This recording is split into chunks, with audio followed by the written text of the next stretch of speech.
आज भेटला 1,50,000चा चेक। तर जय महाराष्ट्र मित्रांनो, आडळीमध्ये येऊन पेट्रोल टाकून निघलो डायरेक्ट वर्रेले, कारण आज जायचंय आपल्याला कॉलेजमध्ये आणि लवकरच पोहोचलो वर्ऱ्यामध्ये। रत्नमाला चौक क्रॉस करून पोहोचलो आनंदवन चौक मध्ये। आनंदवन चौकातून घेतला राईट आणि निघलो कॉलेजच्या रस्त्यानं। आज आपल्या संग गौरीताई आहे म्हणून सांगायचं तर विसरूनच गेलतो। इथलं गौरीताई पण आपल्या ब्लॉग मध्ये आणि पोहोचलो कॉलेजमध्ये। कॉलेजमध्ये लवकर याचं कारण म्हणजे एकच आहे, आज आहे आमचा पेपर।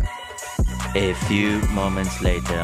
तुमच्या भावानं तर एका तासाचाच पेपर सोडवला आणि हा वय आपला दोस्त श्रीकांत आणि हा मयूर। आम्हाला तर सुट्टी झालीच होती, मी वाट बघत होतो गौरीताई। क्लासरूम मध्ये येऊन बघतो तो बॉटललेस फुटबॉल बनवून खेळत होते। एक तरफता रोनाल्डो और एक तरफता मेसी। मग काही वेळातच झाली गौरीताईला पण सुट्टी। गौरीताईला घेऊन निघालो वर्ऱ्यामध्ये। बरोबरची ऊन तर तुम्हाला माहितच आहे मित्रांनो, त्याच्यासाठी घेतला मग उसाचा रस आणि थंड होऊन निघलो आपल्या गावाकडे। हनुमान गेअर टाकून 120च्या स्पीडनं माडळी क्रॉस करून पोहोचलो आपल्या गावामध्ये। घरी येऊन बघतो तो भरणं चालू होता कॉटन, म्हणजे आपल्या गावठी भाषेमध्ये कापूस। गाडी भरणं झाल्यानंतर कोमल मामाला घेऊन निघलो परत माडळीमध्ये आणि आलो माडळीच्या आशापुरा जिनिंग मध्ये। आपल्या येवती गावचे प्रतिष्ठित असे ट्रान्सपोर्ट मालक कोमल मामा खेकारे हे आपल्याला उत्तम दरात आणि चांगले मार्गदर्शन करून कोणत्याही शेतमालाचे भाव उत्कृष्ट अशा दर्जेत लावून देते आणि अर्ध्या रात्री दुपारी कोणत्याही टाइमी तुमचा माल पोहोचवून देऊ शकते आणि आपल्याला भाड्याची पण चिंता नाही, आपण ठरल्याप्रमाणे भाडं देऊ शकतो। आणि कोमल मामाचा नंबर कॅप्शन मध्ये भेटून जाईल आणि आपल्या कॉटनचा भाव लागला 78। चला मित्रांनो, निघतो मग गावाकडे, भेटू मग समोरच्या ब्लॉग मध्ये।